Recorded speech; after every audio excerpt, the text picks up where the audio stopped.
How's it feel, champ? Another one here at home? Feels good? Yeah, that was fun. That was so much fun. Why was that more fun than let's say the one last year?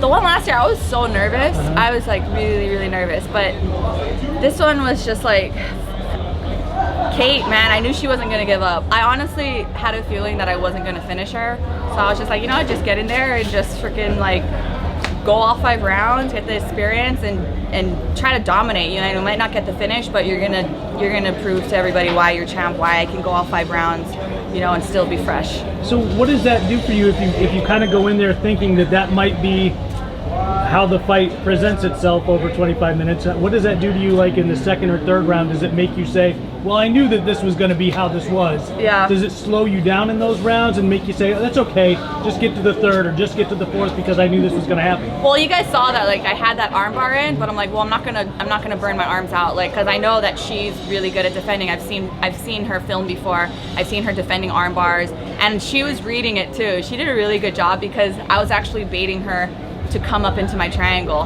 and she knew, so she was keeping her head flat on the ground, and I'm just like, crap, she's too smart for this. Like, she knows what submissions, you know, we were playing chess basically.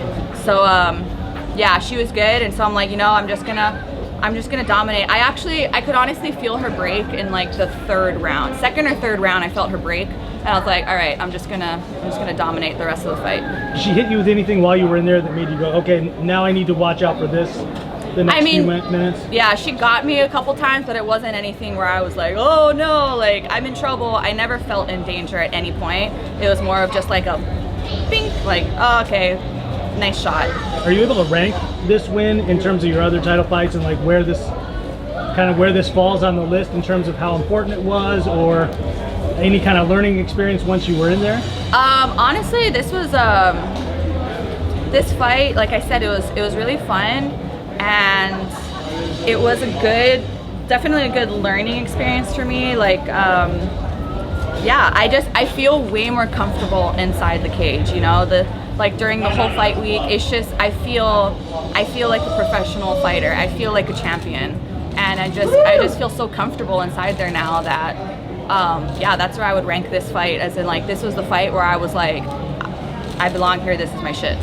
Ilima-Lei, you said you felt her break between rounds 2 and 3. Did that also help show the striking improvements you were talking about? Because it looked like you were slipping really well from that point on the fight, evading. It seemed like you had a really good beat on distance.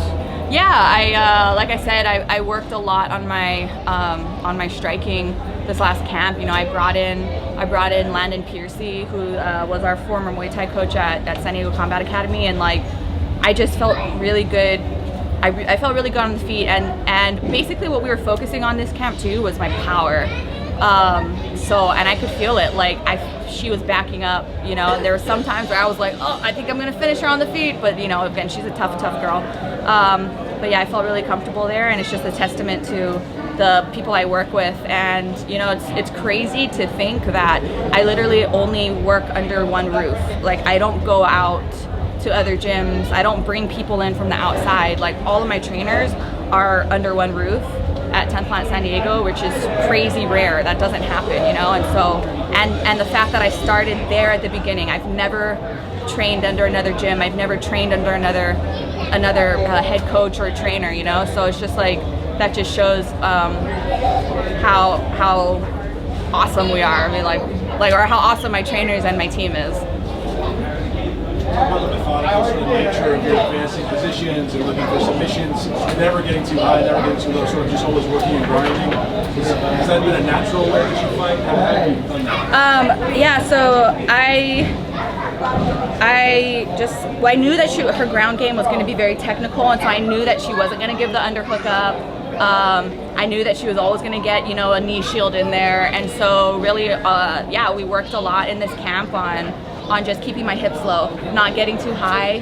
In my corner, they were actually yelling at me like, watch the up kicks. I think she hit me with like one up kick, but it was just keeping my hips in, keeping my hips engaged the whole time instead of like leaning over and getting caught. So we definitely worked on that, and just being aware that she was going to be technical on the ground, so don't get overzealous with like going for the submission, you know, don't get swept. So yeah, I mean, I just tried to smash her really, and just you know, again, not be overzealous with the submission attacks and give up position. How do you avoid getting caught up in the energy of the crowd? Because you're going for submission, their energy rises. How all of a sudden are you not going crazy for it? How do you avoid that?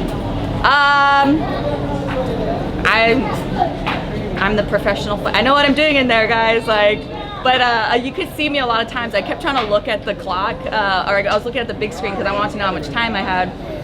There's one point too where like I made eye contact with the camera guy and he's just sitting there with the cords in his hands. I'm just like, move your head. I couldn't see it.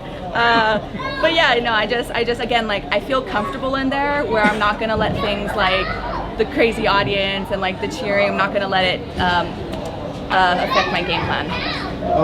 Juliana Velasquez had a very good performance again tonight, very dominant like yours. Congratulations.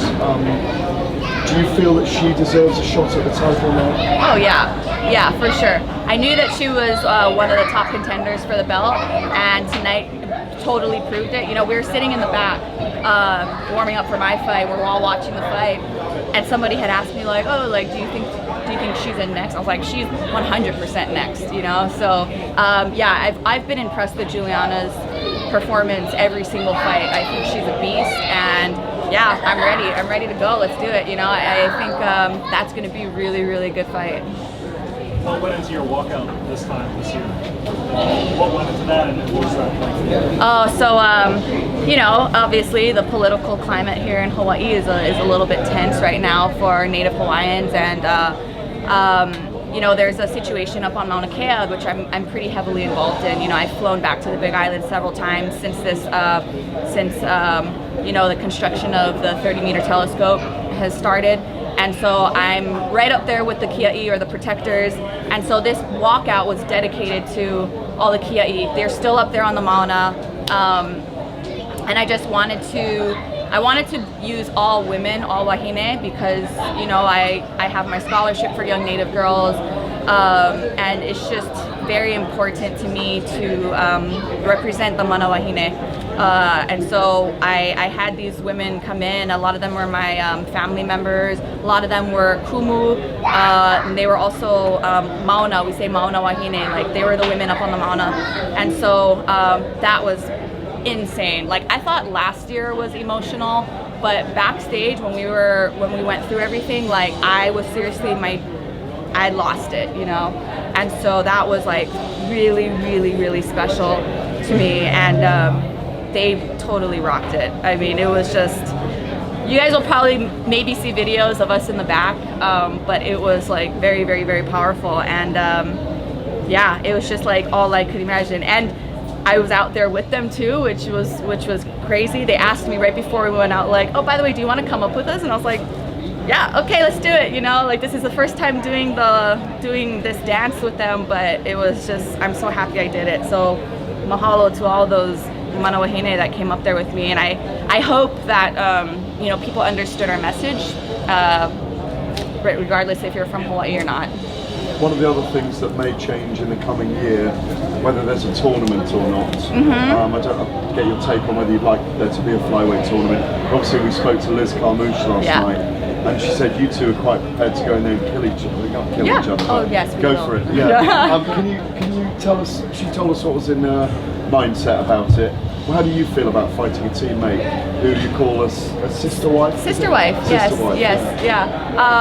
Yeah, we are so ready to go in there, and like the only thing that we have to figure out, and we've already talked about this with our coaches, but because Liz and I have been with Manolo and Bill since the beginning, and so they're like, what are we gonna do? And we're like, okay, why don't you guys just be in the audience, and we'll kind of just like have our teammates corner us or something, you know? So that's probably like the biggest, if there's any drama surrounding that fight, that would be the thing, is like, who's gonna be in our corner, because everybody doesn't want to be biased or anything. But yeah, we're totally prepared to fight each other. Obviously, we'd want to be on opposite sides of the brackets. But yeah, I am so down for a tournament. In fact, when I heard that Scott announced it, I was like, okay, great, I don't have to call it out on the mic, because I was gonna, had I won the fight, I was gonna, you know, call for either a tournament or call for a bantamweight division, because I want to be champ status. I want that champ status, or I want that opportunity. So I'm saying it now, like, I want a bantamweight division to be open. Can you talk about the overall reception of the crowd tonight and what it was to defend your title again for the second time in Hawaii? Oh, that was so cool. I mean, again, like, I don't even think people could really hear the walkout because it was the crowd was so loud. And but again, I don't think you needed to hear it to understand our message. But it's so incredible coming back home and fighting, not just the crowd, but even like, the security in the back, the commission that's working, everybody, we're all family, and that's what makes it so special to me. Even like the hotel, people at the hotel, it's like we all know each other. It really is an island. Everywhere I go, the valet people, we all know each other, and so it's just like having their support is so priceless, and that's what makes me so happy to come home every time. And even like the commissioner lady that was with me the whole time, I was calling her auntie the whole time, and like, oh auntie, can you help with this? So it's just like, it's just such an island ohana atmosphere here that I love so much. And Scott said that there's going to be a third. I mean, this was a one-time experiment that ended up becoming a second, and then now will be a third, and you're at the forefront of it. What does that mean to you? That I know you're wearing a belt right now, but that has to be probably one of the proudest things that you've ever accomplished. Yeah, I mean, I was joking about it earlier in Fight Week, but I'm like, it's so cool to not only be included with my predecessors and like those names that did so much for Hawaii MMA, but it's cool that I'm a girl, that I'm like a little 125 flyweight girl from Punahou. I think that's the coolest part too. I'm like, I'm from Punahou, everybody, and I brought MMA back. So no, but it's so awesome, and again, I hope that we keep doing this continuously. I don't want it to just end at 3. So hopefully we can do it annually. Maybe get into Aloha Stadium, yeah. And pressure's on for next year's walkout. I gotta start. The wheels are turning already for that. Lovely. Thank you very much. Thanks, guys. Thank you. Brilliant.